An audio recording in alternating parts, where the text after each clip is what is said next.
Good evening everyone, how are we doing? Well, first of all, just speaking on behalf of the club really, a massive thank you for the turnout. I think it's probably exceeded expectations. It's a fantastic turnout.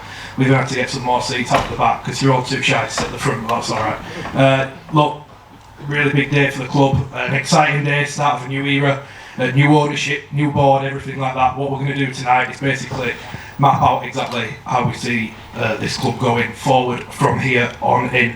We're going to take your questions later on, that will come. We are first going to hear from the new men at the helm and a few other people as well.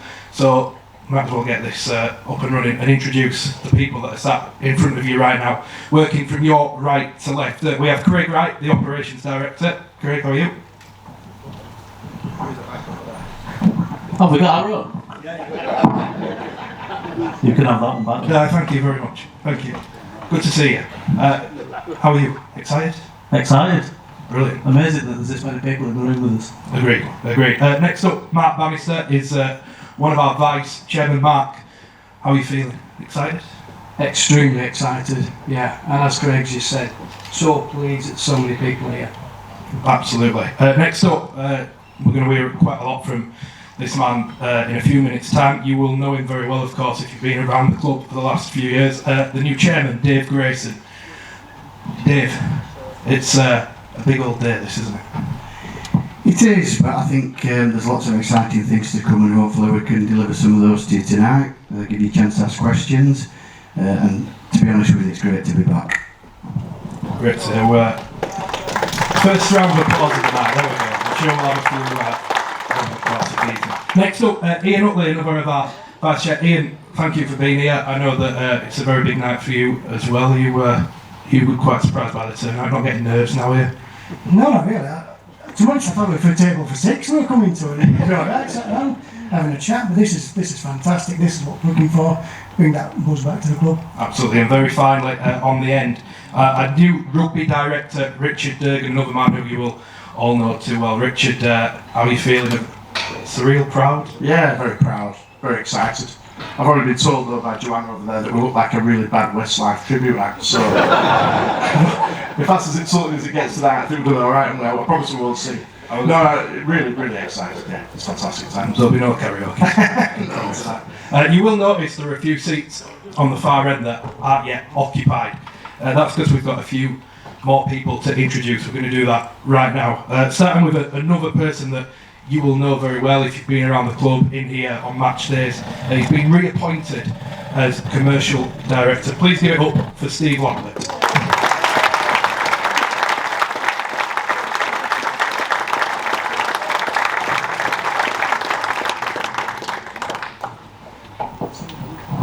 Steve, you might get a nice round of applause, but you're not that special because you've got a stool rather than a nice fan. Yeah, I realise that, don't worry. I've got vertigo, so I'm not going to sit on that.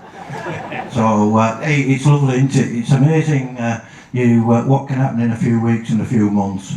I suppose I got lucky and survived the cold, so I'm still here. I might as well get that one out of the way. So looking forward to it. I really am. These guys, I've been involved in this from day one really with Mark and Ian, and I know what sort of people they are. Their intentions are good, really good intentions.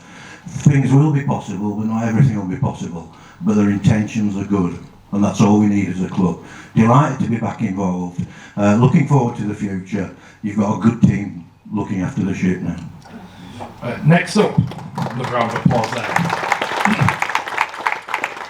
Next up, a man who's well known in rugby league. He's had a number of roles working at various different places. He's been well known at the RFL, well respected at the RFL. He did unfortunately have a spell at Bradford Bulls, but we can forgive him for that. Please welcome the new non-exec director, Ken Jones.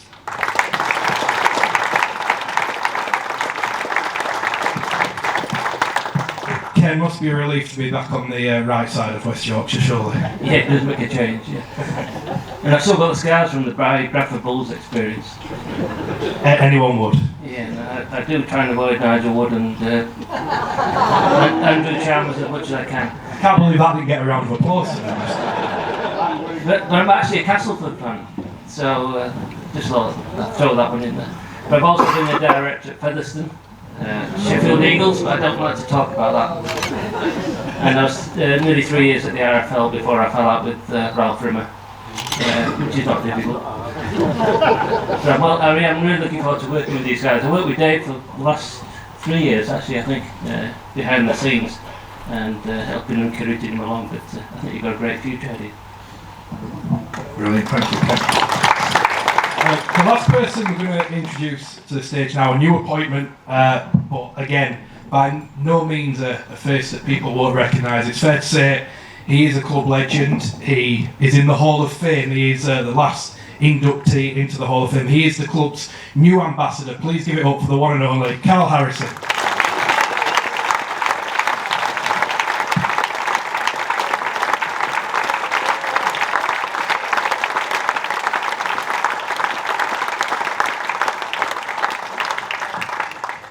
Hello, it's great to be back. You know, it's a club at my heart, and I'm going to do whatever I can within my power to help these guys who can't do the right thing by this great club. So, good luck, guys. You'll need it. Just to warn you all, Carl is the best person I know at getting free beers bought for him. So be warned, if he's nice to you at some point, he's after a beer. Just so you know what we're going to do tonight, we've got a bit of an agenda up on the screen now, as you can see. Done the introduction, talked about the new board. We are going to hear from Dave very shortly, who's going to go through a bit of a presentation to map out how they see the club moving forward. We will hear from Simon Griggs. Round of applause for Simon Griggs, who's at the back.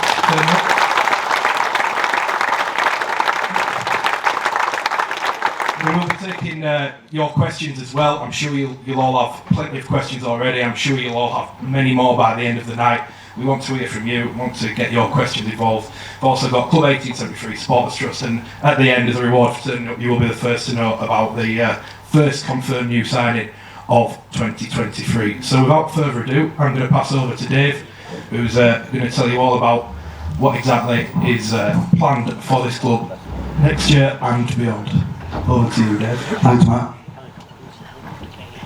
So just before we start on the presentation, I'm going to try not to do death by PowerPoint, but I think it's very important that you understand that we've just not turned up on the back of a fag packet. There is actually some words like strategy involved, and that's part and parcel for us as to where we're going. So before I do that, I'd just like to say on behalf of the new owners and the board, a massive thank you to the previous shareholders and also the previous board for the work that they've done. I'd just like to join, if you will, please, just a round of applause for those people.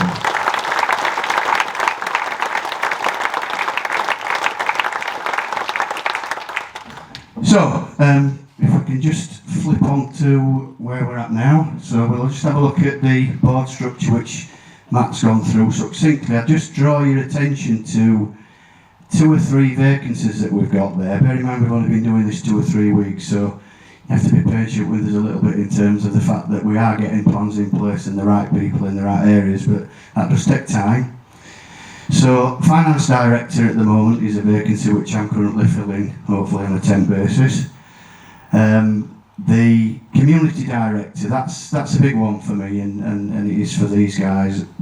We absolutely need that connect with the community. So I'm not just on about the club, I'm on about throughout Halifax, and we'll have to say the word Calderdale, because I know some people just call it Halifax, but it is Calderdale.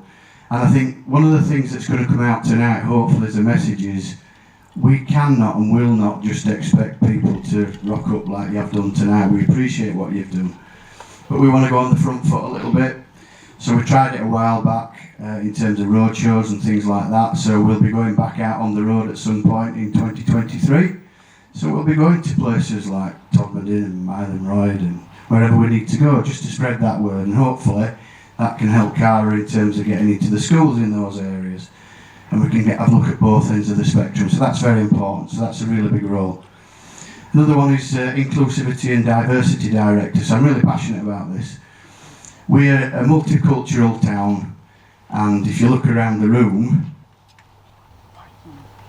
that says it all. So we've got some real engagement to do in terms of, you know, around Calderdale, around Halifax, and getting other people involved and a new audience. So we really appreciate the fact that we can tell you care because you're here. We want to get other people of other age groups, other demographics involved with the club, and that's part and parcel of the strategy that I mentioned earlier. And not to forget, I don't know where he is, Stephen Bonfield, who's not up with us, but he's in here somewhere. There. Just a personal thank you for Stephen, who was absolutely fantastic in his legal advice and work to get this over the line so that we can start to move on as a club. So a personal thank you from all of us, Steve, for the work that you've done. Thank you. And for that, he's got the pleasure of continuing as company secretary. So thanks again for that. So can we move on? So I'll try my best to just give you a feel for this for tonight. Because I'd say I don't want to bore you to death with a PowerPoint presentation, but where we're at on the field now. So can you just move that on, please? So the first team, personally I've watched since '67, which I've bored you with before, but this team has played some really interesting and exciting rugby this last 12 months. And it's been great to watch, and finishing third in the league of the normal season was no mean feat. So well done to Simon and all the guys for everything that you've done there.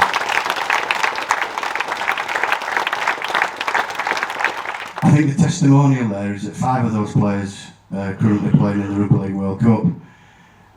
Yes, we've watched, hopefully you've watched some of those, and I have, and it's a different level altogether than Championship Rugby, we get that. But those players are going to come back in, they've had that experience, they've been around better players, better scenarios, so that hopefully that'll be passed back from their personal play, but also to the team. And that's what we want, so that's fantastic news. I know I'm going to embarrass him, but I'm really passionate about this as well. I think Simon is one of, if not the best coach in the Championship.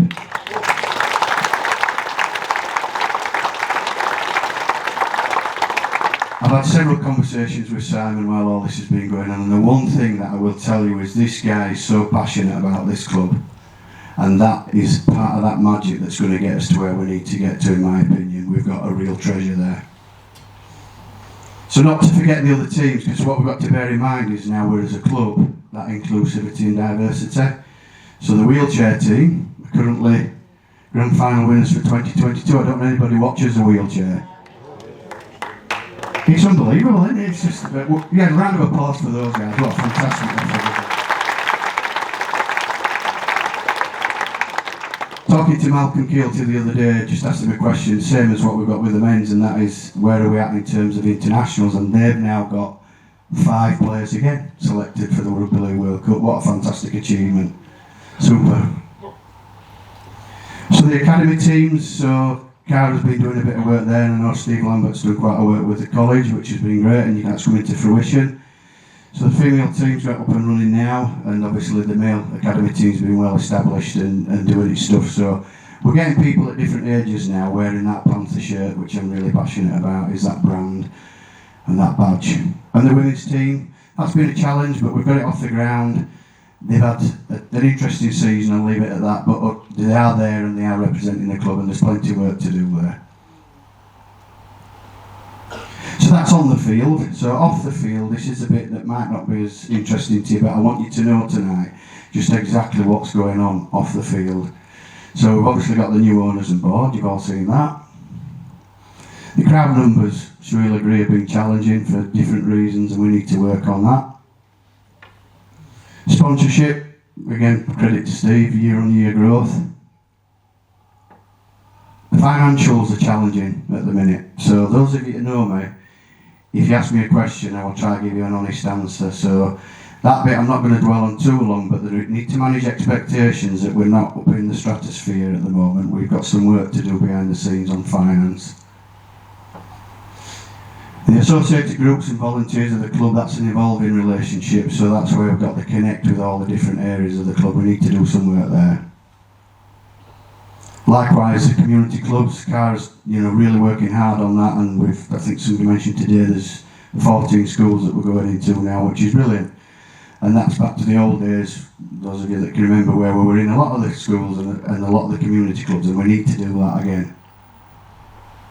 Infrastructure wise, I'm not going to bore you with that too much, but I think we need to be ready for Super League, whichever version we get, and at the moment, quite honestly, I think we're only part way there.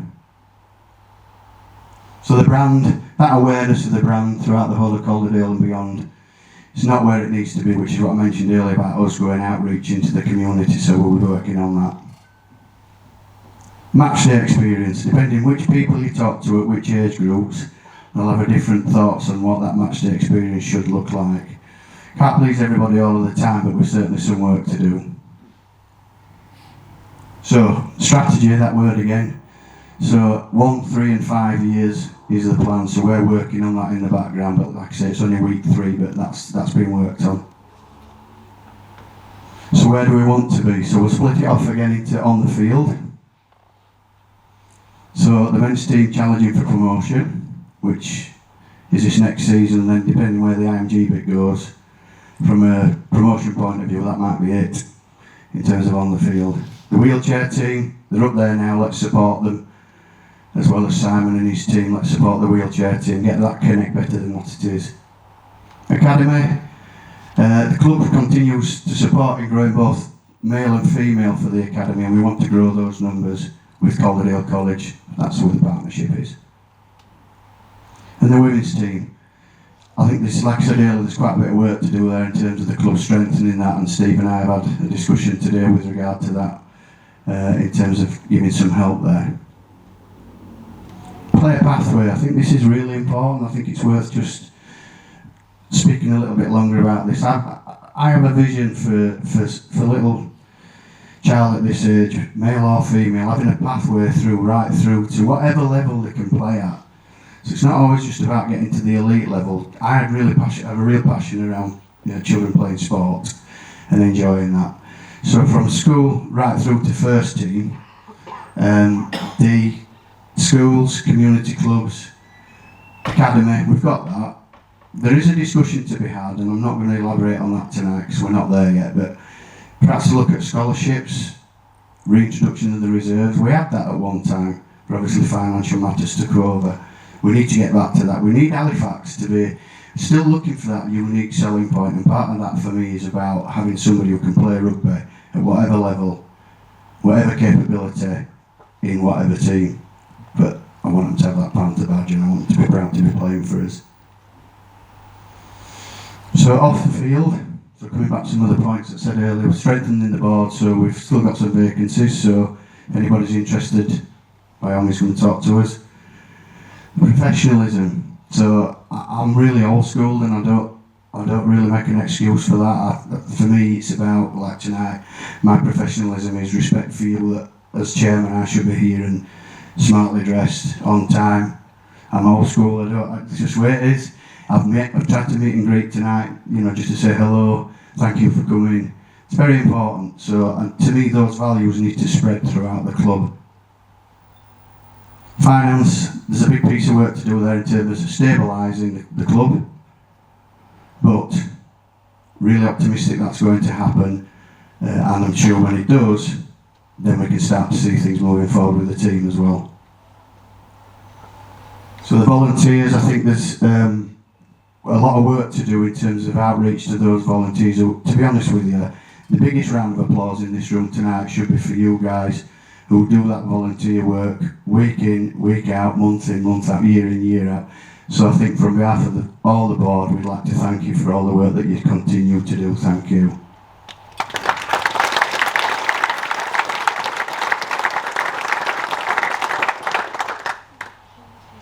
Community club, so that's a big piece of work. That's evolving, as I mentioned earlier, but again, we need to get out there. Cara's doing a great job. She needs some support for that. We need to get out and promote our brand. We're seeing Bradford Bulls and Huddersfield Giants and Leeds Rhinos. Come on, let's get the Panthers out there as well. Let's get our brand out there. So off the field infrastructure, this is built in. I'm going to build this in readiness for the IMG piece because I think it's coming. And for me, that's why I've asked Ken Jones to join the board, because strategically this man is a genius and has been around the game, worked on the other side with the RFL, and well, we're doing our magic as a board to make sure that this club gets to where it needs to get to. we want somebody with that expertise building ready for our application for grade A. Let's not think about B's and C's if we don't get it, but absolutely, we want to be, my personal mantra, and these guys know this, is best of the best, and I want this club to be best of the best. And the Panther brand again, just to elevate that in terms of across the community, so we'll be doing that.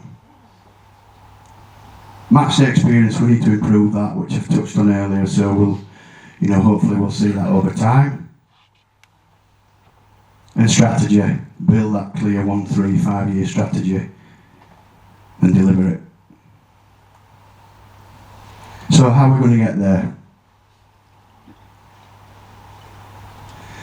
I think the big thing for me and the big message for Simon is we'll continue to support him in terms of shareholder investment and in playing coaching staff for him. So it's not just ploughing that lonely furrow and hoping somebody comes along.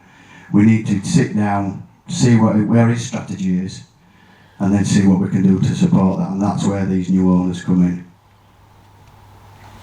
Other Panther teams, we need to create a much stronger link than we've got. We've got a good link, don't get me wrong, but it needs to be stronger with all those teams. And again, same thing, let's find out what they want to do in 1, 3, 5 years, and let's put that into the strategy plan and deliver that.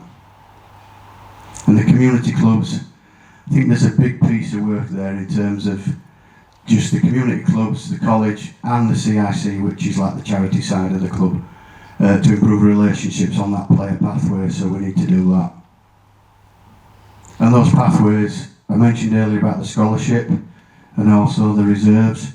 We're going to do a feasibility study around that to see how much it's going to cost, where we're going to get the playing pool from, how we're going to attract them, so we'll keep you posted on that. So off the field, board recruitment, so I've reached out tonight to see if anybody's interested in those vacancies that I mentioned earlier. Have to have the right skill set to strengthen the board. Professionalism, so one of the things we're going to be doing is Ian's kindly teed up a visit to St Helens to go and have a look at how they do it, seeing as they are one of the best in the overall structure of rugby league. Never stop learning, so let's see what we can do better and have a look at how they do that. That's both on and off the field, and upskill and restructure once we've got that information. Finance, so a complete review of the overall finance, where we do things at the moment, how we can do that better. So communication and links. So one of the things tonight that, don't be shocked if this comes out shortly, but I want to do a fan survey. So good philosophy in working environment is you can have your gaffers sat at the top table, but the people that are really doing the job are the ones that are out there. So I'm really keen to know how you feel about how things are at the club. And that can cover, there are set questions that you can answer to, but there's always a magic box at the end, which is any other comments. When I do these surveys, I always zone in like any other comments, because that's when you get the truth, the whole truth, and nothing but the truth. So that'll be coming out and connected out to you. So hopefully, I'd really appreciate if you could fill that in for us, so we can get some feedback from you. Because there's no point us sat up here thinking we're doing the right thing if you're all out there thinking what they're doing. So that's very important. I think just on that, I'd like to just touch on as well valuing the volunteer.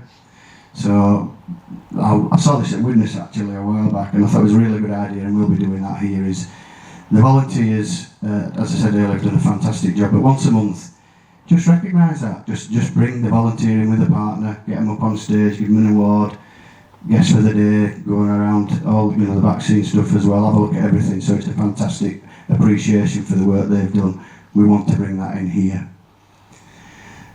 So media marketing, support the team, improve and connect at every level. So that's right throughout the club. So not just in one particular area, but right throughout the club.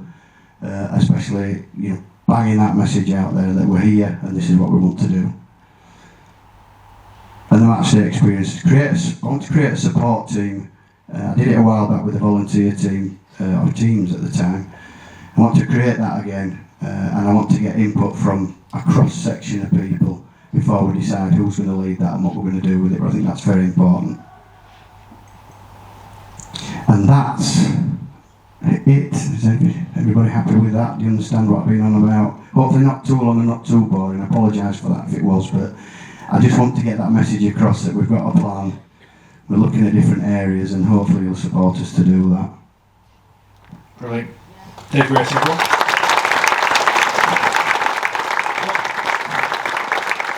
We're going to invite Simon Griggs up shortly. What I think would be best to do now is have a few questions to the board. Anything that you feel you want answering or want a little bit to be elaborated, by all means, get your hand up. I'll come to you with the mic and you ask the questions, fire away. They're all open to questions. While I'm waiting for people to ask some questions or think of any, I'll just throw a few in while everyone plucks up the courage.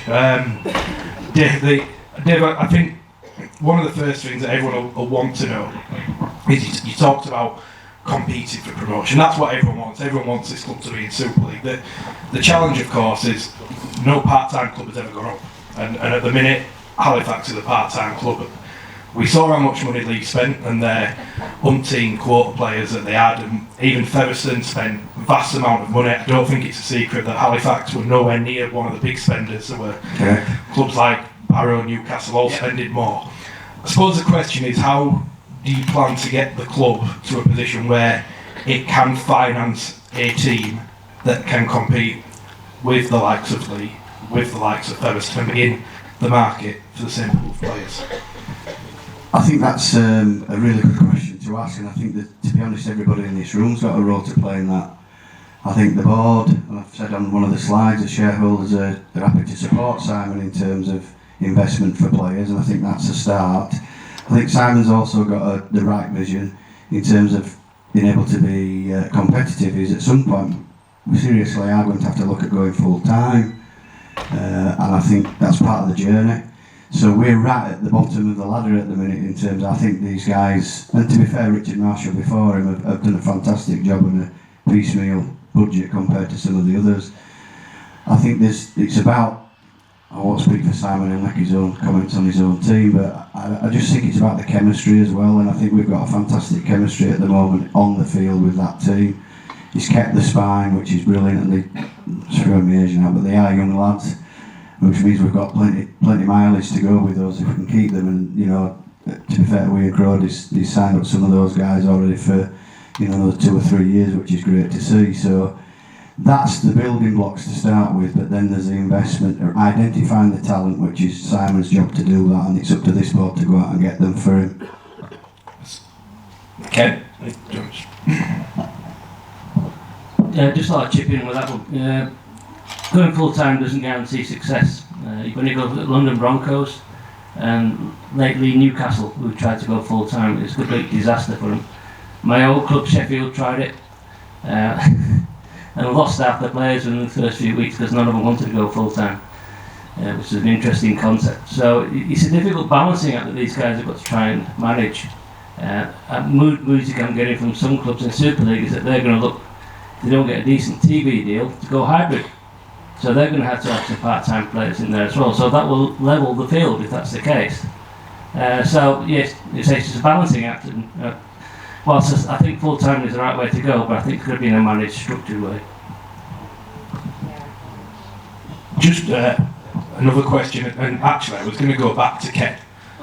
Sorry. I think how exactly that's going to look, what IMG are looking for in clubs, because this isn't what we do know, is it's not about having a good team anymore, is it? That's part of it, but it's about having a good club.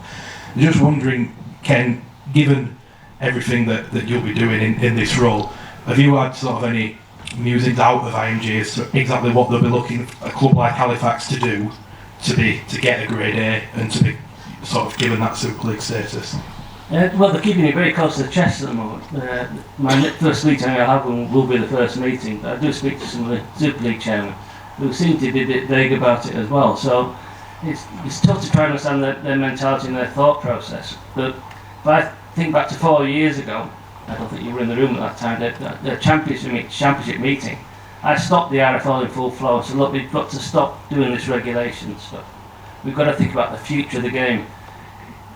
In 2 years' time, I did quote at the time, that was 2 years ago, when COVID hit and saved a lot of clubs. I said that some of these clubs in this room won't be here because they'll be broke. Financial models are broken. You've only got to look at rugby union now to see how some of the bigger clubs are struggling like mad now. the EFL, I talked to the sports line, and he said a lot of the EFL clubs are on the brink of going bust. So we're in a difficult world. The IMG thing's right, because I was calling for it 4 years ago, to stop and reset what we're trying to do as a game, otherwise we'll die. And I think they're just going through that process now. The problem they've got is with the RFL, it's like trying to move a tanker. You know, they just won't change their mindset. So IMG have got to fight that cause, and they've also got to try and do what's right for the game as well. They're in it to make money though. That's the one positive thing. They're not here because they love the game of rugby league. They want to make money. The more money they make, the more money that rugby league gets. So what I'll try and do, and through Dave and the board, is when we're having these meetings with IMG, is feed that information back so you know what's going on. Because there's nothing worse than just working in the dark. Absolutely. Any questions? Anyone? Oh, shall I carry on? We've got one. Well done, sir. Someone was brave. There we go. Going back to player identification, is it just Simon that's going to be looking for players, or do we have any scouts, or is that a possibility that we could get a scout or two? Okay. Currently, the answer is yes, Simon is in charge. I'm here purely to support that and deal with contracts, negotiations, things like that. Simon's players, so you won't see kind of any third-party involvement from that point of view. Scout-wise, I mean, again, obviously we're on a bit of a journey here. So currently there isn't anything in terms of that, but that's not to say in the future that won't be part of the overall plan of what we're trying to achieve. But absolutely, yeah, Simon is choosing the players. Richard, while you've got the mic, I'll grill you for a little bit. Actually, you look like that. Just first and foremost, so we know that you are the new rugby director. Just tell us exactly what that role entails and what you'll be doing. Yeah, I can't put my hand up very early actually. I think it's probably the one that really kind of captured my attention. Obviously, Ian Crode historically has dealt with most of the footballing side, the rugby side, and essentially I'm there just to try and support Simon really. There's no kind of, like I say, choices that I'll be making or anything like that. There never has been historically. So yeah, the role it probably sounds sexier than it really is. There's a lot of stuff like trying to get contracts over the line, negotiating players going as well, which can be tricky, as I found out already. So it's a really new role. A lot of it is common sense. You know, you've got to apply normal maths, and we can't keep a squad of 35 or anything like that, like we see some teams. So it's balancing the books as well, and trying to make sure that we can not go ridiculous too early as well. And obviously you can get a bit too giddy with new owners who spend money like it's going out of fashion. So clearly we're working within the constraints of a budget, a sensible one, and hopefully you'll hear some more news on that imminently.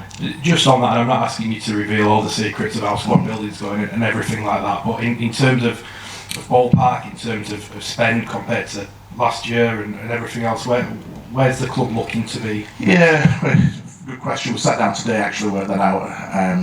It'll be more than last year. It will be more than last year. I can't see how we can be competitive without that. The prices as well. There's some silly numbers getting back around. To be fair, Matt, it's frightening some of the money that can be spent on players. So we'll dig deep, find the money for the right ones. We've got plenty of conversations to be had about that. And myself and Simon sat down today as well and just identified where we feel that there needs to be some improvement. There'll be some departures, there'll be some incomings. But yeah, looking at it, it'll probably be more than last year.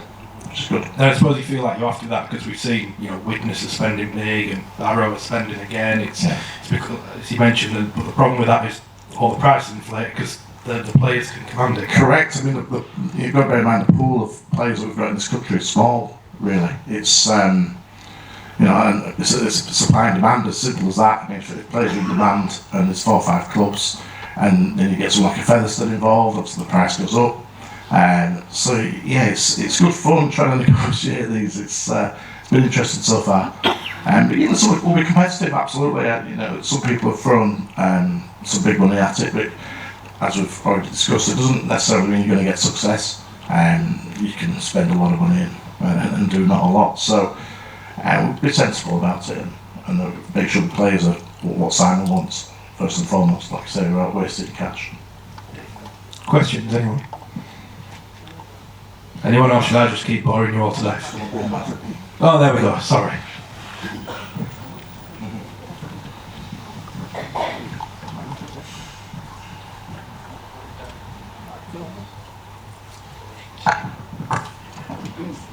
Sorry, I'm a bit nervous.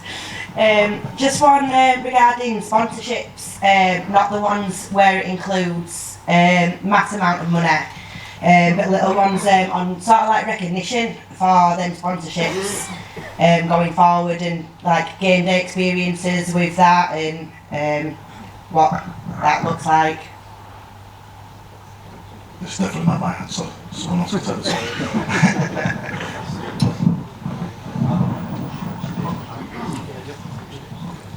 Do you want to take it, Steve? Are you, where's the lady who's just, she's there at the back, hiding. Are you currently a sponsor with us? And what do you sponsor at the moment? Training kit. Well, we do have some... And boards, yeah. I think I've had a conversation with John Whitton, who's my right and left hand man at the back there. And we were talking earlier today about what we need to do for all our course sponsors. And I think what we do is, we could be accused, I don't think we're quite as bad now as we have been in the past. We tried to enhance those packages last year in some areas, and we're going to still do some more of that. But I think what we need to do is to take your order in November, and then we come back and see you the next time in the next November. Well, we don't want that. So we're going to have to build up a rapport with all of our sponsors and try and see what they want and try and tell them what we're up to. So it's a good point. We don't ignore it. We're mindful of it. And if you've any ideas, tell Johnny Whittam. He's the best one to talk to. You know, just have a word with Johnny, have a word with me. I'm sure we can do something. But the whole problem is, if you enhance a package, there's a cost to that. So what we've got to do is get a balancing act between the cost and the package. You know, there's not a lot of money running around at the minute, so we've got to watch everything, but we do need to give value. So we respect what you do for us, we value it greatly, and we will try between us to improve the service. Is that okay? Thank you. Thank you, great question. While anyone else is waiting to think of something, I don't know if this is best for, maybe it's best for Craig potentially. Just talk about the match day experience. Don't think I'm probably being unfair in saying that the crowds were a little bit underwhelming given how well the team was playing, how well the results were going last year. Dave was quite big on match day experience there. And again, I appreciate this is very early days, still on this journey as we're calling it tonight. What broad ideas do the board think they can put in place to enhance that match day experience and try and get not just the people who are here who turn up, wind, rain, shine, sleet, whatever it is?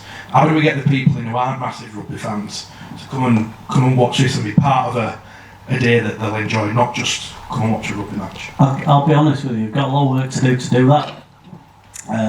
The numbers we've had in the last season has not really been good enough for a club challenging at the top, with some really attractive rugby.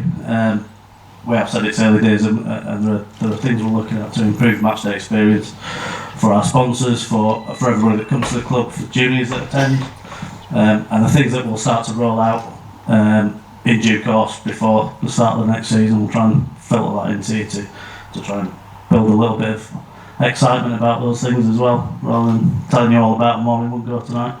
And that's really because we don't have all the answers tonight, so we'll tell you as we go along. I suppose that the thing is as well, talk about all sort of works in together, weaving together. To get the bigger players in, the bigger earning players, you need bigger numbers of people coming through to bring in the revenue. So it's almost a case of it's a necessity, isn't it, that these crowds go up, but it can't just be no one can just expect it to happen and people just to rock up. It has to be hard work from the top. It absolutely has to be hard work. It's not just numbers on the gate. In terms of operations for the club, we've got to drive retail operations, online operations. The media and marketing team have got to do their bit for us as well to increase brand awareness, to get the word out about who we are and what we are and how we play the game. And that really, that end product out on the pitch for 80 minutes is our best advert, and that's how we get people through the door, and that's how we drive that revenue, and that will then help Dirk spend all the extra money that we make. Questions, anyone? Suggestions even on match day experience? There's a few, right, there's plenty here. I'll work my way around. There you are, sir. Yes, so when you first took over, you put a notice on the fans forum about 3 weeks ago stating you were proud to take over the running of the club. Eventually, in the future, you hope to hand it over as a successful business. Have you a time limit on how long you expect to be as directors, or can we expect you to be here for a while? Because we all know continuity in players, coaching staff, behind the scenes, directors, one continuity. It's just like I got flummoxed when you said on one breath, we're happy to take over the running, and the next line you said, eventually in the future we'll hand over the running.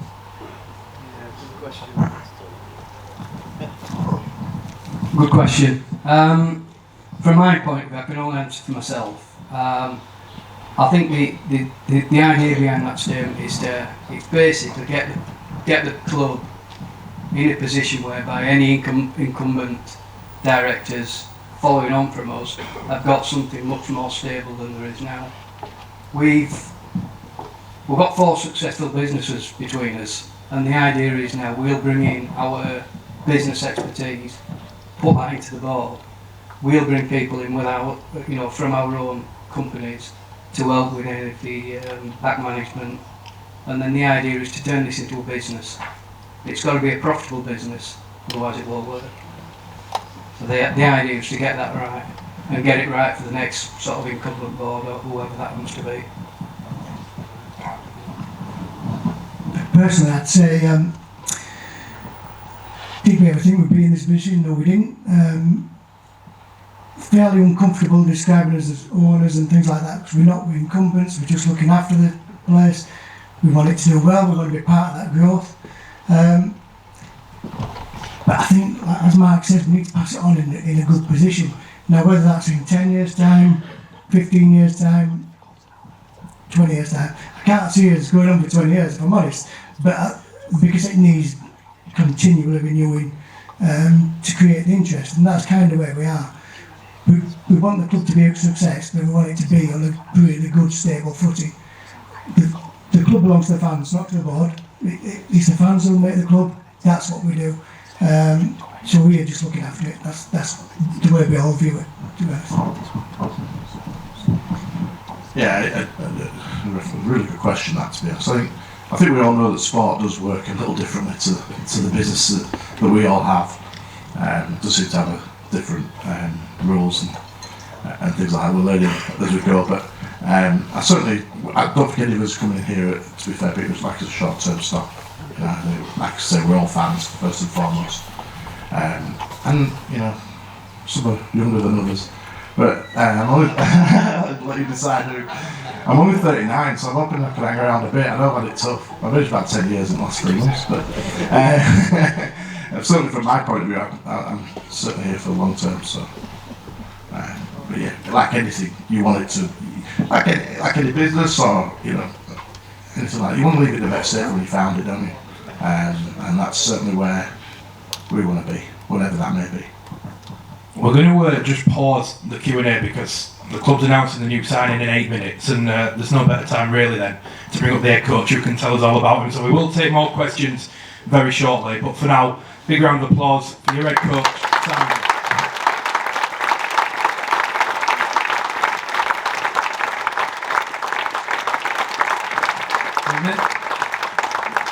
Simon, how are we? It's been about a month since that playoff game. I know it will have hurt at the time. You've had some time to reflect and rewind and probably relax a little bit. Maybe not, there's plenty to do. How are you sort of looking at how that whole season went now? yeah, obviously not the best note to end on, not one we probably, as a fan group and a playing staff, coaching staff, we all envisaged. We had a really strong season though. To come third again, I thought was really good in what was a really tight competition, and as these blokes have discussed already, it's going to be the same again. Other teams are going for it, and there's change on the horizon. So I think it's, we're in for another quality championship season. But yeah, it was a disappointing finish. I think everyone watched it. Everyone had their own different opinions on it. We had a number of players that just weren't at the races at the one that mattered, which it's hard to swallow. But that spot. Tons of variables, but again, like I said at the time, York were really good. They come and played a good game that night. They played with nothing to lose. I think they were ready for celebrating the end of their season, but it's probably surprised themselves a little bit if truth be told. Yeah, you live and learn, don't you? We move on. I think I've got better as I've got older. Normally kicking stuff around for 3 or 4 days, but after a couple of days after that one, review, reflect, swallow it. It is what it is. We move on and we look forward now. So yeah, there's plenty to look forward to as well. I wanted to sort of pick your brains a little bit about how you think this team can improve. I think everyone would agree, Fac's probably playing the best rugby they've played in a long time at the minute, scoring a stack of points, and people like me don't really know how you're doing it. You just see it looks good. Can you explain to us and give us a bit of a breakdown of what you want next? How does this team get better again? What do you want to see more of now coming into 2023? On the spot, look, I don't think we won't change a great deal because obviously it had its successes, but there's little tweaks in there that I won't go into a heap of detail because I'll probably bore you to death with it. But I think offensively we have really a fast spine, which has been really good for us. But I think we ended up being a bit of a long side team at times, a lot of long shifts in us where I think we've got very dangerous players in shorter spaces as well, so that's probably something that we'll look at developing over the pre-season and then friendlies about how we look at attack and how we weigh up our options at the moment to sort of make it as simple as I can. We're probably looking at the big play where I think we can probably change our approach on that and go small to big, but do it at speed. So yeah, there's little improvements there in attack, but essentially, yeah, I think we've had a good go of it this year. We've put on the points. It's looked pretty at times. More of the same, I'd say. Just some little tweaks here and there, but we won't give too much away. But then defensive, there's things we can change as well. I thought at times we allowed teams for some. Depends on the opposition, of course, but we allowed them a bit too much room, probably a little bit passive at times. I think when I say aggressive, I don't necessarily mean we need to be going up and taking people's heads off and whatnot, but I think we can be a little bit more aggressive about how we put pressure on opposition. I think the majority who watch rugby, you watch Sky, you hear those guys talk on there, and they talk about inside pressure a lot, which is obviously generally your middles, so the prop forwards of this world that are really hunting them halfbacks to try and put some pressure on them. I think we need to be able to look at our outside pressure and what that looks like and how we can sort of break down their layers of attack with having some visual pressure on the edges and switching up. I've lost a few on your board already. But no, essentially we want to get dictate a little bit more, I suppose, as opposed to allowing them a bit more time than we should give them at times. And listening to your post-match interviews, when results haven't gone quite your way, which hasn't been very often this year, you spoke quite a bit about kicking game. So is that part of the thinking as well? Is there a little tweak that can go on there? Yeah, I think there's we're not a process team. We're not a kick to the corner every time. There's method in the madness, I suppose, and there is definitely a place for doing that at certain times within the game. But I'd like us to challenge them a little bit more. I mean, everyone probably watches Panthers on the other side of the world. Penrith, and they've probably got the best, arguably the best of all time, on his way up, and he's only a kid as well in Nathan Cleary. And I think he's really challenging with it. He really mixes it up and he puts them awful floating balls up where you really want to be a fullback. And I think we can just try and sort of express ourselves a little bit more on play 5 and try and challenge teams a little bit, because generally in rugby league you see a lot of them kicks to the corner. They're like position kicks where we want them to start there. Great, but it's quite an easy one to swallow. I probably won't catch most of them. You might, you'd catch a few of them. There is method in it, but yeah, I think we can be a bit more challenged on that front. You were at the Shay for that World Cup game. Penalty kick. Dave Grayson saw it, straight to me, caught it clean. Beautiful. I had a beer in my hand as well, it was unbelievable. Another drop still. I like my Will. No way. Nobody's spilled. Simon, stay right there because we've got plenty of questions. But we're ready for a new signing. Right. Without further ado, here's your first new addition.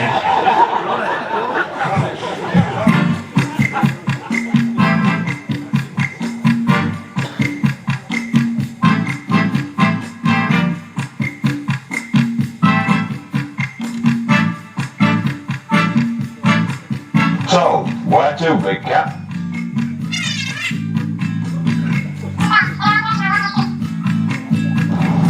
Not since the season ended, mate.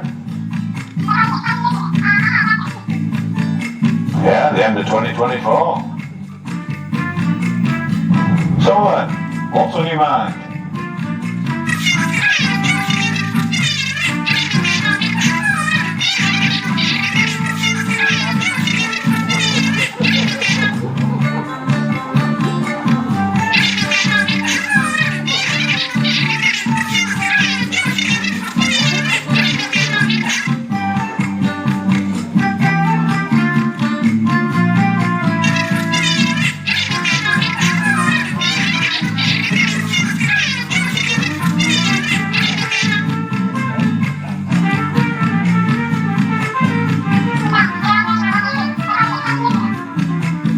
Well, mate, where there's a will, there's a way.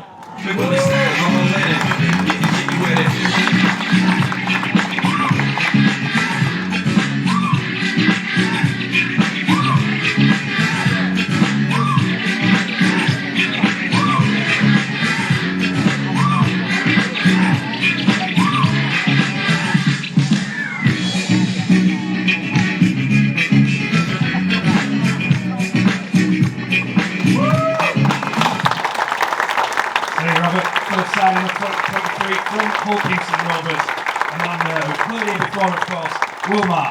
Will can't be here tonight. He is unfortunately in Italy, getting ready before pre-season starts, and he'll no doubt absolutely flog him. But we have got a message from him to you ahead of his arrival. Hi guys, Wilmar here. Sorry I can't be with you tonight on such a special evening. Hope you're having a great time and giving Simon some real awkward questions. But I just wanted to say I'm really excited for the season to come. You know, it's great to be back. I've really enjoyed my time here in 2018. I'm really excited to get started with the boys and get stuck into pre-season. So that's all from me, but have a brilliant evening and I'm looking forward to the season ahead. Take care.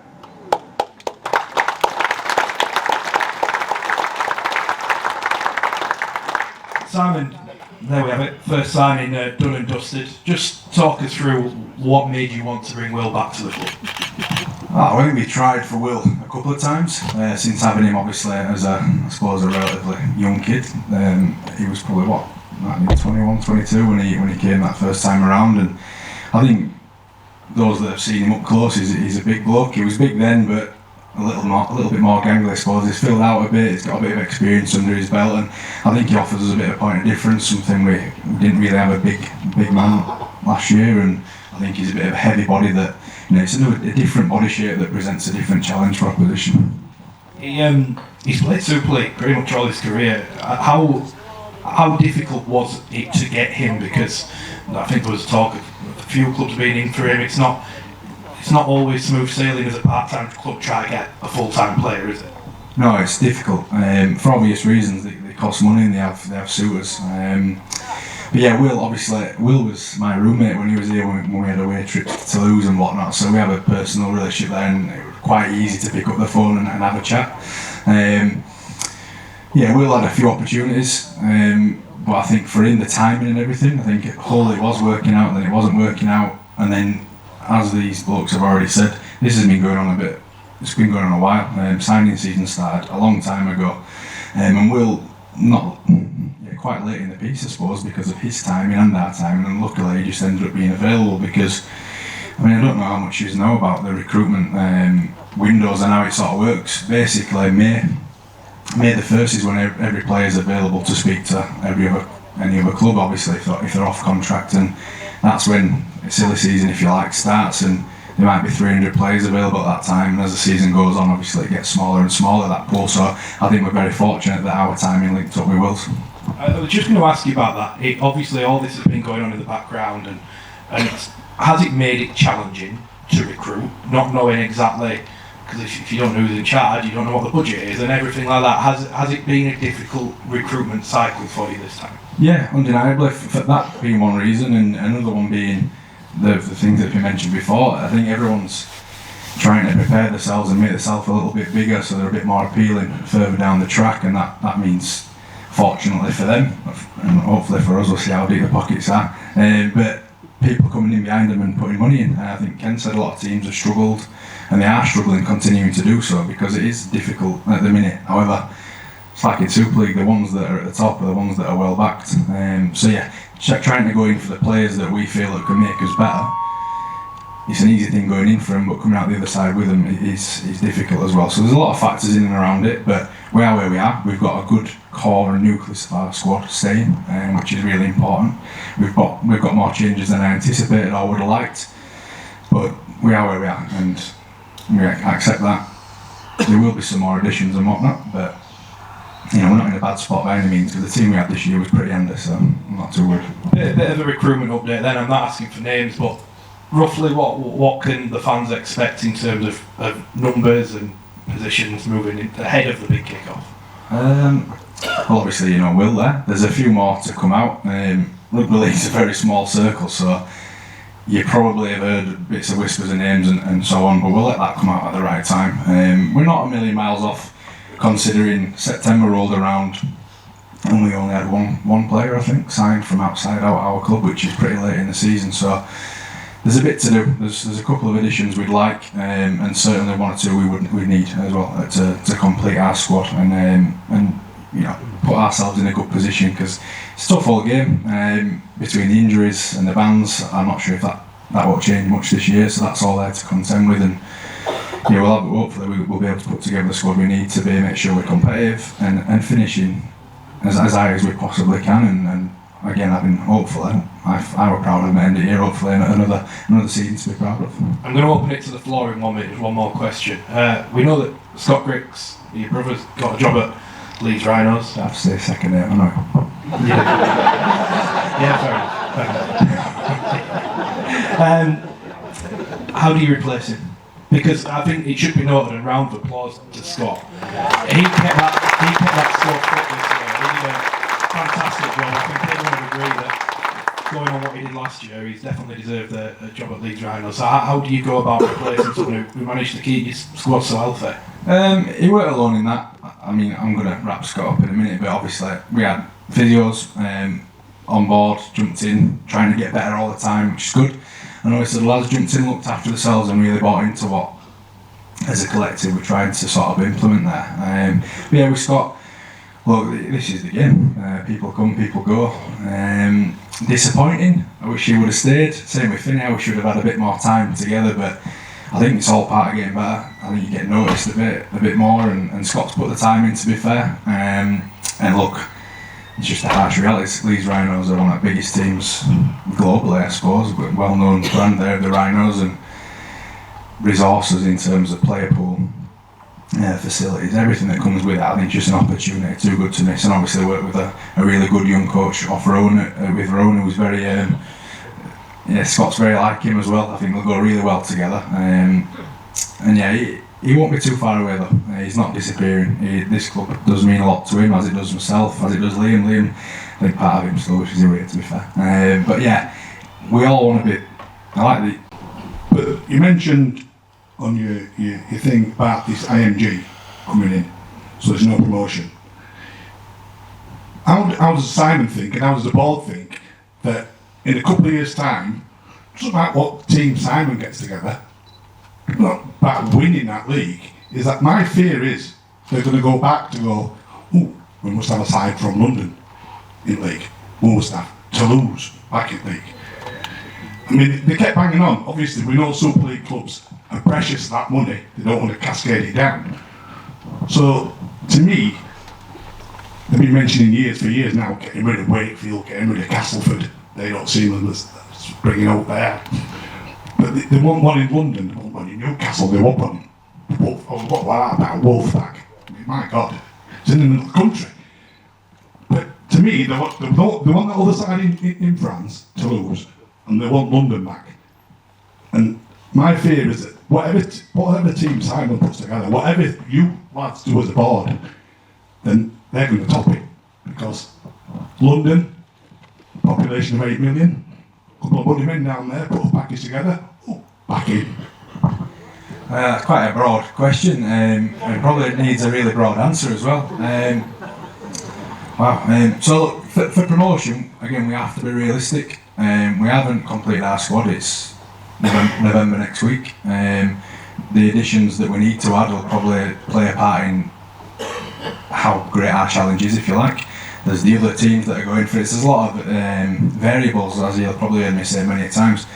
So again, we'll be doing our best. But I think what the IMG stuff is doing, which I don't know if it was Matt that said it, but it's kind of pushing everyone to be a good club, not just a good team, which, my own opinion here, I don't know if I'm going to get burned for this, but I think we are. We're a good team on the field for the men's first team rugby league team, ladies, the wheelchair team, PDRL, all these other little possibilities that we need to develop. These could well be boxes that you need to tick. And I think that Toulouse are going to get a team, and at Newcastle, I think that's, at the minute, no one knows that. I mean, unless you have had meetings that I'm not aware of, I don't know anything. At the minute, they're playing it really smart, and Ken said it, keeping the cards close to the chest. I think in the end, they want to bring our game back up to being an elite game, what people are interested in, and that involves not only the on-field product, but obviously everything that wraps around it. And I think it is a good move, but there's a lot of, well, there's more questions than answers at present. But yeah, for us, regardless of what they're doing, that will be the criteria that's been entrusted in these people to make these right decisions. So essentially, regardless of if we have the ambition and drive to want to be up there at the table, we have to get on with it, don't we? Bradford come in 6th, say next year, 6th, and going, Bradford have got a new board now, spend a little bit of money on the stadium, they used to have £18,000, get back in. I'll just drop in there. Just one misconception that there has been on this IMG thing. The whole grading system, I don't know well this, I know this is. If a grade B club, as it's going to be, finishes bottom of Super League, and a grade B club finishes top of the Championship, promotion relegation will still happen. So on field, yeah, it's. I appreciate it sounds bizarre for British sport that you could win a competition and not go up, but I think there has to be there's more to it than we know at the minute. I think there's obviously more people, probably definitely smarter than me, asking similar questions. So I think we'll leave it to them, but we can obviously, as a club, control what we can, which is the immediate, start planning for the future, and obviously they'll give the criteria, and at the end of the day, like it or not, if we want to be part of it. And I think everyone has got the ambition as an Halifax fan, and from this town and growing up and all that. We all want to be at top. I remember coming down here and watching when it was really healthy crowds and a lot of interest. Those days hopefully will come back, and it might take something like this big shift from IMG to get us there. Just to clarify, the IMG piece at the minute where it's at is that last vote which the media got hold of and slightly misconstrued some of the actual facts. That vote was just to allow IMG to develop more flesh, if you like, on the bones with regard to the proposal, because we were all sat there going, what does category A, B and C mean, and they wouldn't answer that. So they're bringing that back to the table in December. At that point we'll probably be able to have a more reasoned debate as to what that looks like in terms of what we need to do, but as it stands at the minute, none of us know, to be honest with you. The only other thing the guy did say at the time was, if they were successful, back to Simon's point about getting the elite and getting that greater and greater, they would be more than happy to recommend that league table went from 10 to 12 to 14 to even 16. Their vision is 20. That was what was quoted on the day, which I'm not sure the mechanics of that would work, but they have a real emphasis on trying to develop the international game, so they're trying to get the elite in terms of a smaller quantity to start with, but they feel, where we're at the minute, that there would be some grade A's and grade B's in that top division. So that's not really good testimonial, to be honest with you, to Super League, who have been with it for so long, and there's still clubs that are not hitting that elite level. So that's what I was trying to say earlier on about the strategy. So it's not just why split it between on the field and off the field. We need to work like buggery on that off the field stuff. get those things in place, because that will be a key part going forward of the IMG proposals, there's no doubt about that. So it won't just be on the field. The bit we don't know is what's the level of percentage do you get in terms of the grading. So if you finish third, you know, is that 60% of the grading or is it 30% of the grading? And I can't answer that at the moment, but we absolutely can, and I will do that as soon as we know anything. Any other questions for Simon before we let him go? Simon, you're free to leave. Round of applause for Simon.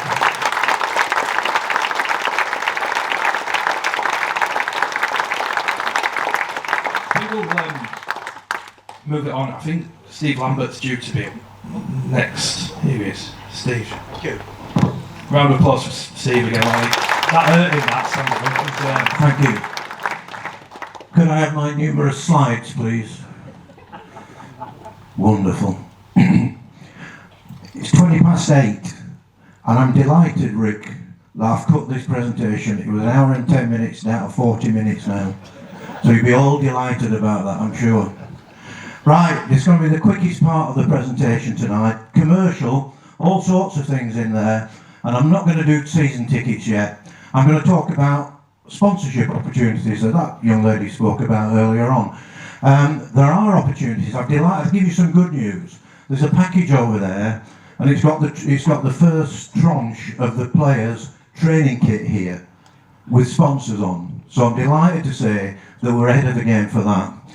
I'm delighted to say that thanks to all of these gentlemen here, and many others, the playing kit goes to the Rugby League tomorrow, and that's got fully sponsored with only 2 new sponsors on. So that's a great achievement, and we're delighted. Thank you all very much. Thank you. There will be opportunities next year and now. Player sponsorships, kit sponsorships, etc., etc. And either myself, Johnny, or Pete Mack will be speaking to you about those in the coming weeks. We have to get the shirt over the line first. And I'm delighted to say that the numbers that shirt produces are fantastic, fantastic. There isn't a championship club does as well on their shirt as we do. Unless they've got a specific big benefactor who's on there, no one does as well. So we're doing nicely there. We have got a bit of a problem. We've got things like matchday sponsorships, match ball sponsorships, associate sponsorships, etc. We didn't always sell out of those last year. And one thing that we've got to look at is the cost of those and the cost of our diners who are here and here, people who come to dine. And the cost of dining will not be coming down this year, will it? No chance. So what we've got to do is look at how we manage this room, because we don't want 220 in for Bradford and 56 in for Sheffield. We want to get 150 as a mean average. So we've got some work to do there. But there are plenty of sponsorship opportunities, and the team will be in touch with you in the coming days and weeks.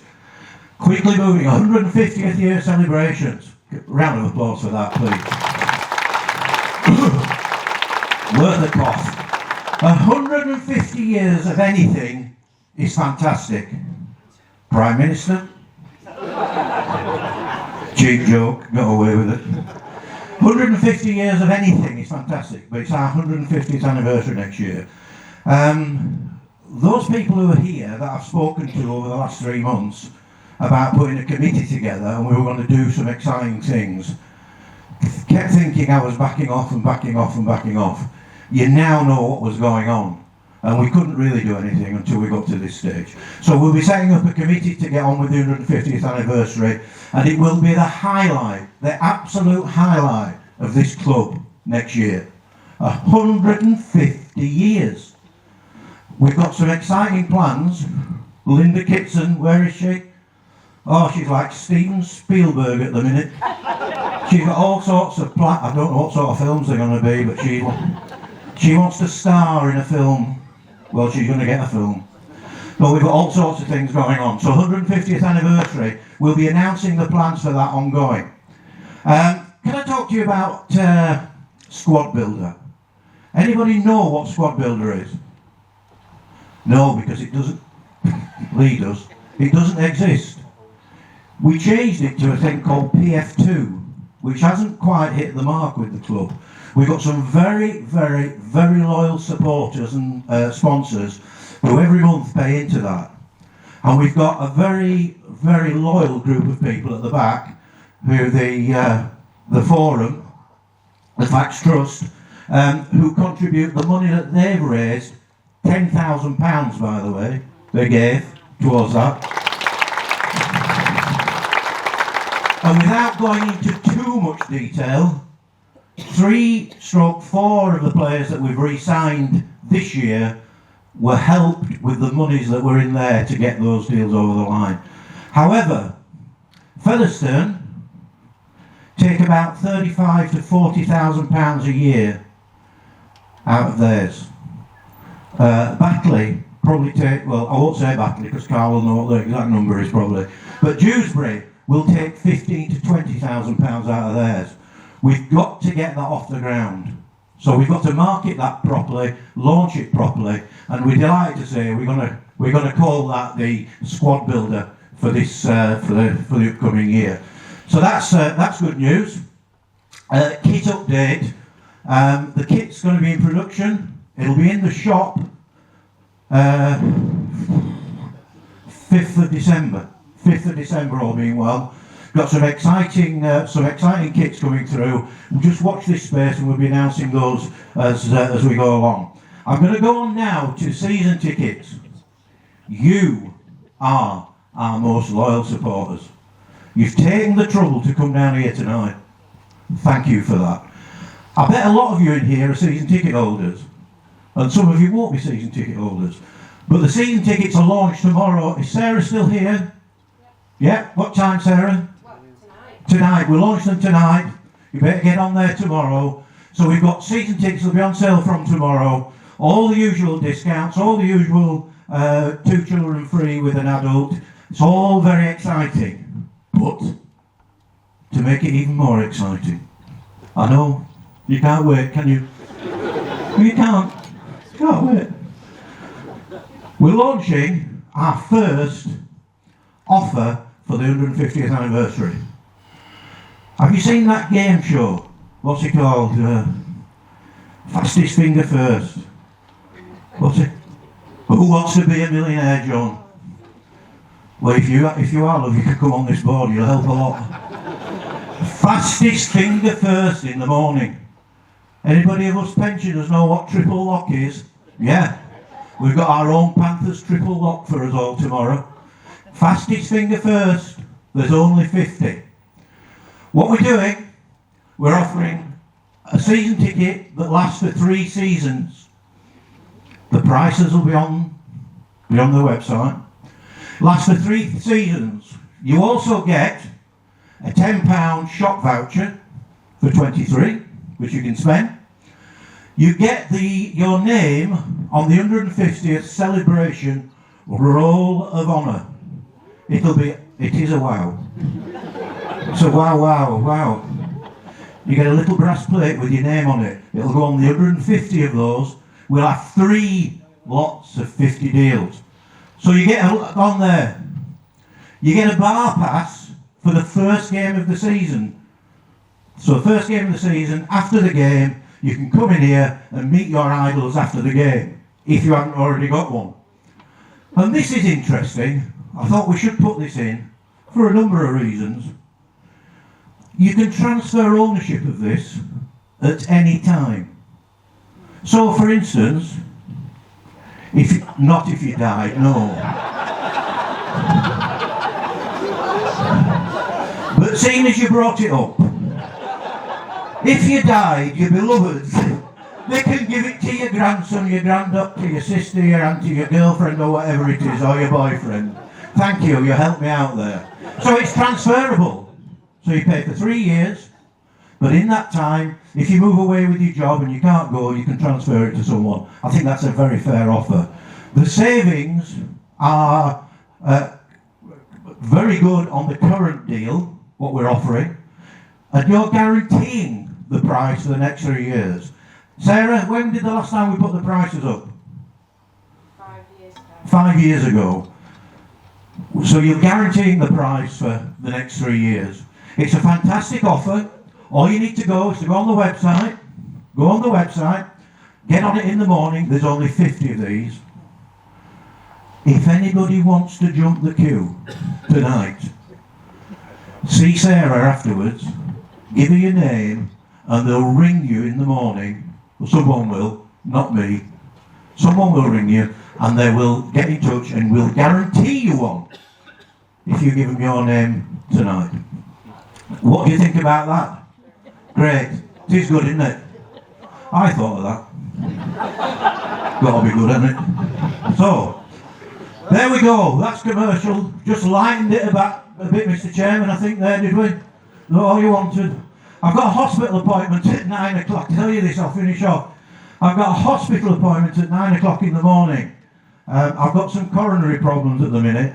So if I pass it, just spray that down my throat and it should get me home to Tadcaster. However, I was running a bit late this afternoon, and if you could have seen me sat in the arcade in Halifax at 5:45 with a dirty great big chip butty, eating it, I thought, well, if my consultant could see me now, I don't know what the bloody other thing. Let's hope he doesn't hold it against me in the morning. Thank you very much, everyone. Thanks for coming.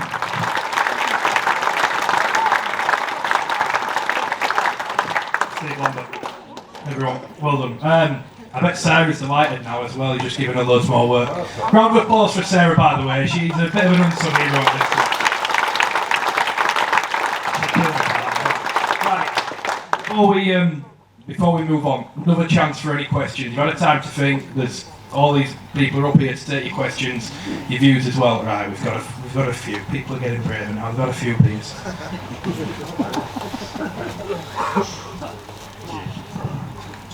1, 2. Yeah, Get it right in a minute. A couple of things really. Firstly, the bottom line is everything comes down to money. My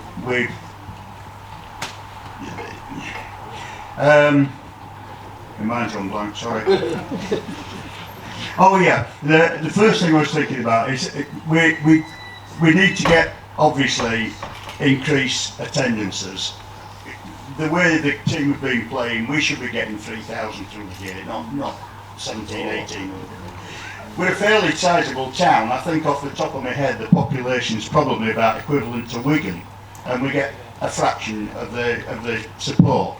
There's got to be a reason for this, surely. Now, one of the things that does strike me is that we all know that when there's a game on, great. But as far as attracting new people through the gates, how do they know there's a gate on? We've got like a A4, A3 sheet of paper stuck in the corner of the car park on the bottom road. Is there any reason we can't have a big billboard along Huddersfield Road on the fencing there, advertising games? Is this down to Calderdale Council won't allow it? It's not something we looked at directly. For some other initiatives that we've been looking at, we've looked at some billboard advertising, some of the digital billboard advertising that you see around town. We do need to get the word out wider around Calderdale for every game that we play. It's something that we are aware of. We need to get that out on social media more as well. So there are things that we're looking at and trying to do to actually get that out and about, so that more people do know when those games are, and a little bit more in advance.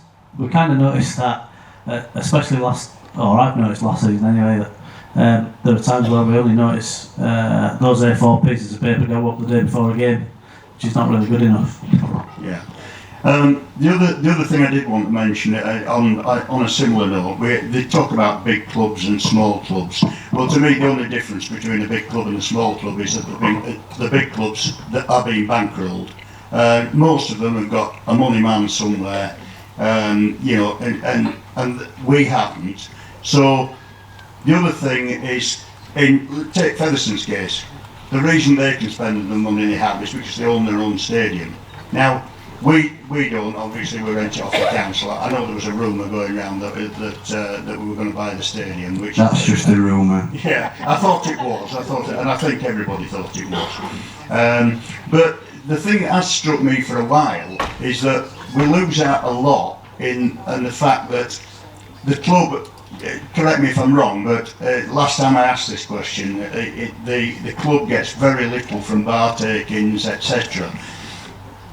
Is it not possible we could renegotiate with Calderdale Council to say that in exchange for paying an increased rent, we can run our own catering, our own bars, and get money coming in through that? Is it a viable option, or would they just say no anyway? I think the timing's wrong at the minute, Tony. I think they went out to tender with regard to the latest caterers and all that goes with it, so they're probably under contract for that.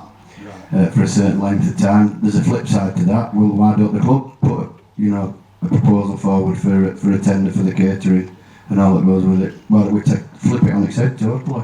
We've never done that before. But if you keep doing the same things, you get the same results, don't you? Well, this is it. And I think it definitely holds us back because Massive. On match days when you see people buying food, what about the dining? How much does the club get out of that percentage-wise? I can't give you numbers at the minute because I'm a bit out of touch from 15 months ago. But I bet it isn't much. No, it won't be. And obviously, it'd be a lot more if we could get our own caterers in, and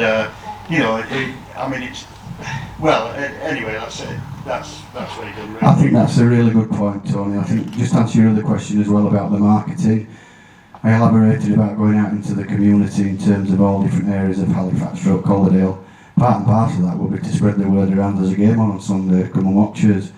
And as regards the Huddersfield Road, I asked that question probably 2 or 3 years ago. We can't put a permanent banner up there, but there's nothing to stop us from putting a temporary banner and then taking it down after the game. So we can advertise on there, but it needs to be done. I don't think we even have a board on the corner at the top of Hunger Hill there anymore, do we? We used to have.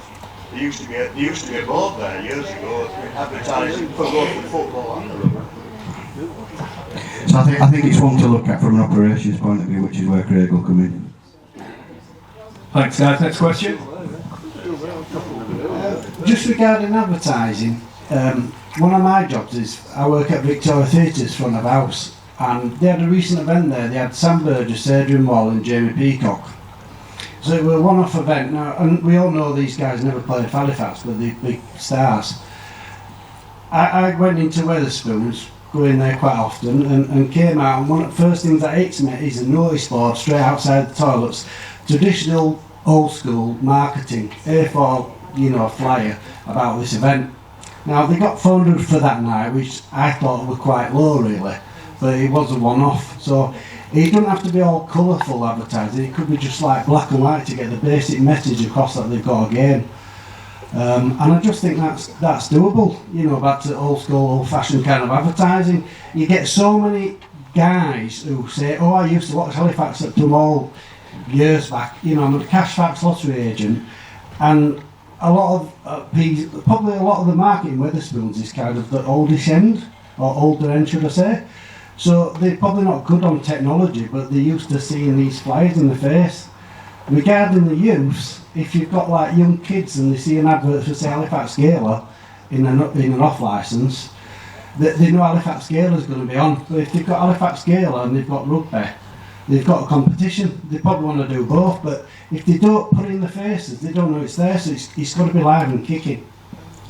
I think that's a really good point, and I think that you're right about not everybody's on social media, are they?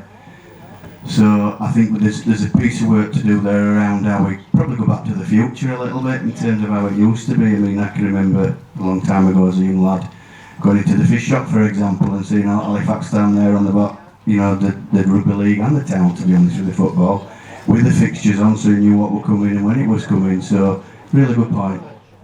Huge untapped potential there. So when we're out in the community, it's also the community clubs. I'm very passionate about that. Having worked with a charity 4 or 5 years ago where that connect wasn't in the best of places, to be honest with you. It's certainly improved, so absolutely agree with you 100%.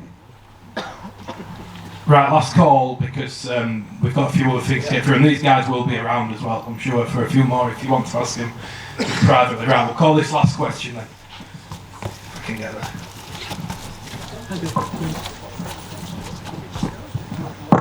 Yeah, it's just going back to the advertisement point of view.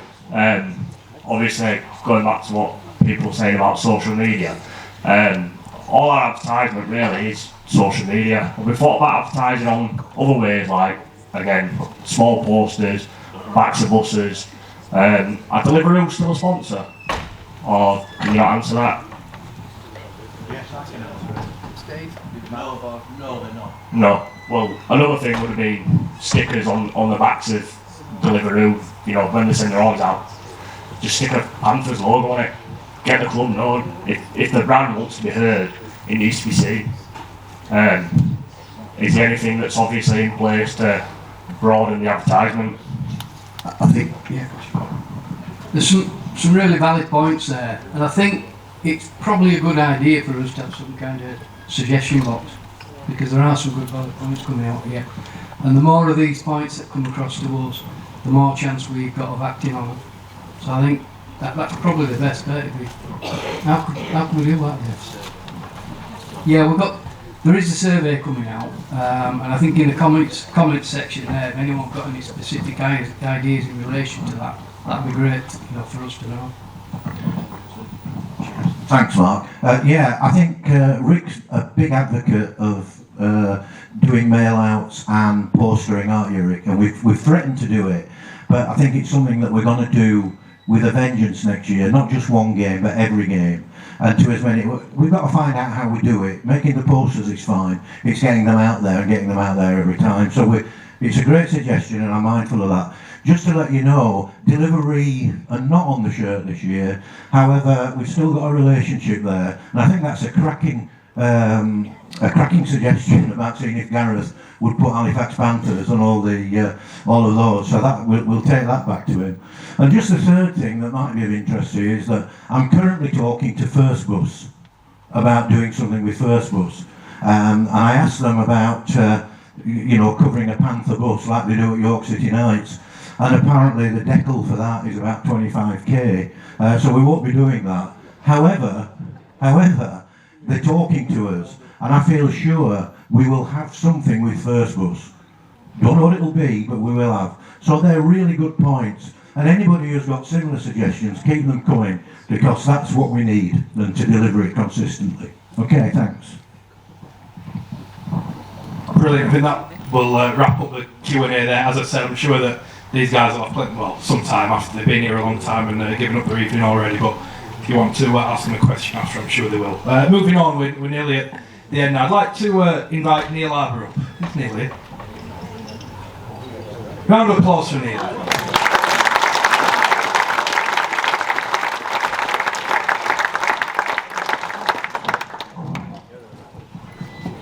Right, you've seen all these youth changes. Well, unfortunately, you've still got me. I've promised to just keep this short. I've already had the nod, not to keep saying too much. You've already heard about the 150 years celebration. Yes, the club was formed in 1873, and that's where we come on to from my little speech here. Yes, I run the club 1873. We've not been running 150 years, but we have now been running 15 years, which is quite some doing. It actually, the club 1873 was formed by the ex-Taverners Club members. When the Taverners Club shut down at Tramall, we lost revenue from that, and so I decided, well, we're not going to lose you £10. I'll continue it, and we formed this club 1873. So obviously we want to be part of the 150 year celebration because that's in our name. And so really tonight they've been on about sponsorship to become a member of Club 1873. All it will cost you is £10.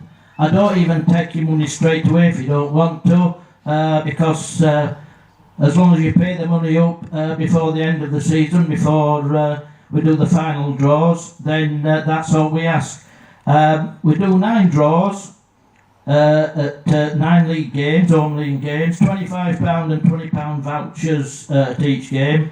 Then on the final home league game of the season, the 10th draw is a season ticket for 2024. So I think you can quite understand for just the £10, and that's all it's been all these years. It's never gone up. It's quite good, the price at the end of the season.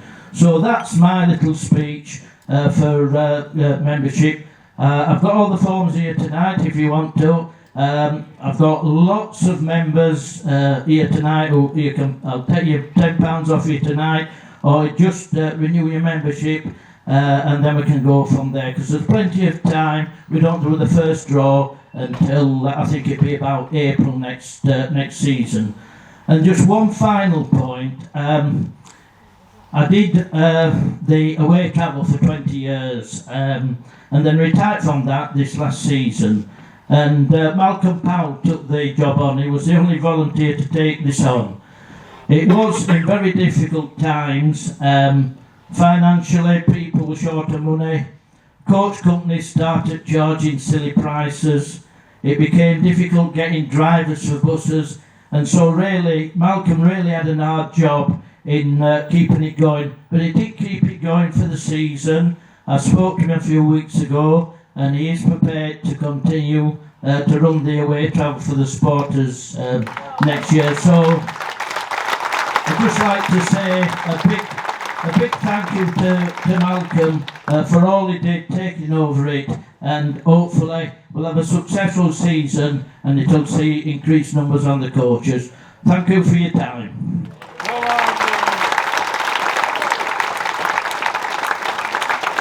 Thank you, Neil. Like I said, the tables at the back, if you want to pay fees or sign up, it'd be great to see new people on there. Just finally, last guest for tonight from the Supporters Trust. How good a job does the Supporters Trust do, by the way? Round of applause for them, because they're doing some phenomenal work. I'd like to ask to come up David. Come on, keep the round of applause going. Don't put anything aside.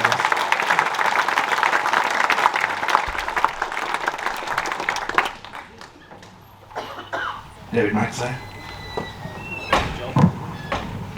Can I just ask the other board members to come up, please?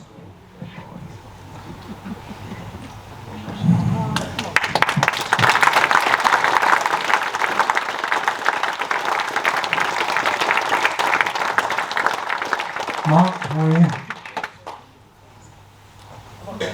No, it doesn't want to come, he's shy. We've mentioned tonight of the work that we do. You all know what we do. We are renewing memberships on the back. We're also doing the meal deal courtesy of the club again this year, and that can be signed for at the back. If you haven't got any money, we've gone digital now, so there's no excuse. The other thing that we have done has been mention the amount of money that we've given to the club so far this year. Well, we've got another £5,000 going to the club this week.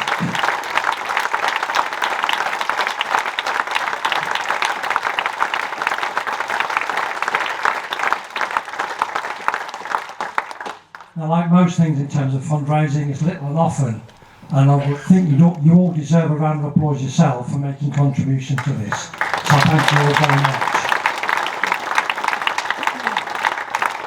This has come from your memberships, from the meal deal, from our quiz, which is tomorrow night incidentally at the Ivy House, courtesy of Pete Mack. All the little amounts add up to big amounts. So thank you all very much indeed. Thank you.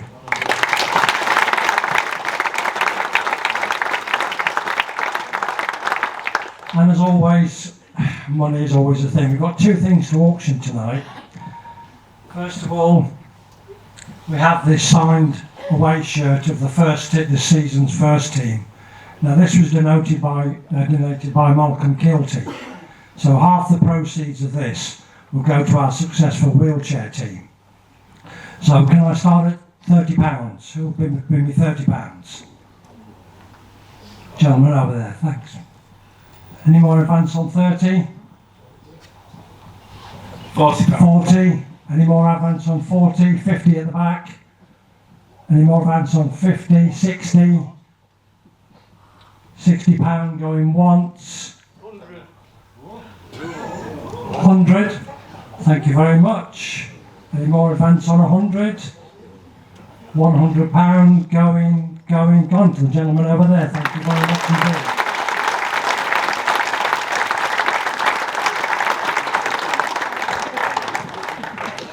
And here's a piece of memorabilia.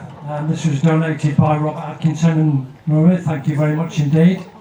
And it's from Thrum Hall, the boardroom in Thrum Hall. A framed piece of that magic carpet. Can I start at £50? Anybody offer me 50? 50 at the back, thank you very much. 60, 70. Any more advance on 70? 80, £80 at the back. Any more advance on 80? Going once, going £100 at the front from Ian. Any more advance on 100? 110 at the back. You going again, Ian? Ooh, look nice in your new office. 110, 110. He'll get killed when he gets home. 120. 120 at the front. 120, any more advance on 120? 120. 130. 130 over there. 130. 130. 150, the gentleman over the back there. 150. 160, gentleman at the front. 160, going once, going twice.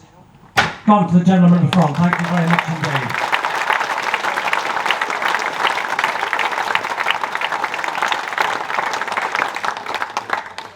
Just very quickly, while you're up, David, can I just say on behalf of the board and all of us here, the amount of work that's done by the Supporters Trust is absolutely fantastic and has been for a long, long time. There are some real legends in this room. We should never forget what work they have done as well as everybody else. So thank you very much all in the Supporters Trust.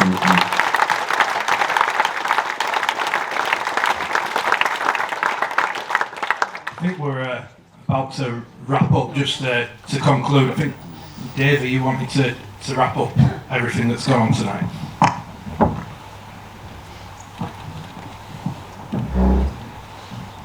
It's gone quiet. So just echoing that with regard to the Supporters Trust, there is a script up there, but I just want to speak from the heart for the last bit, to be honest with you. I can't tell you how impressed I have been tonight, A, with the attendance, B, with the contribution, and C, with the real positive feel that I can feel in this room. I talk a lot about, and I did a while back, about the clubs on the cusp of something special. Simon's done that on the field. We need to do it off it. We've held our hand up to do it. And I can assure you, every single one of these people we're working really hard and communicating with you to let you know what's going on. Good or bad, we will let you know. So can I just say thank you very much for giving your time this evening. Steve's already alluded to the 150th celebration. Let's make that a cracking celebration next season and have a real good time as fans, sponsors, board, players, everybody. This is a special club. Let's make it even more special. Thank you.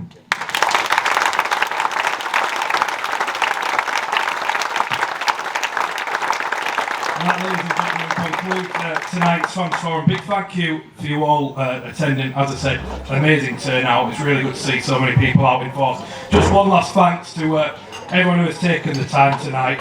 Just one last round of applause, please, for Craig, new operations director. We've got Mark Bannister, the new vice chairman, along with Ian Utley, Richard Durgan, our new rugby director, and new chairman, Dave Grayson. Round of applause.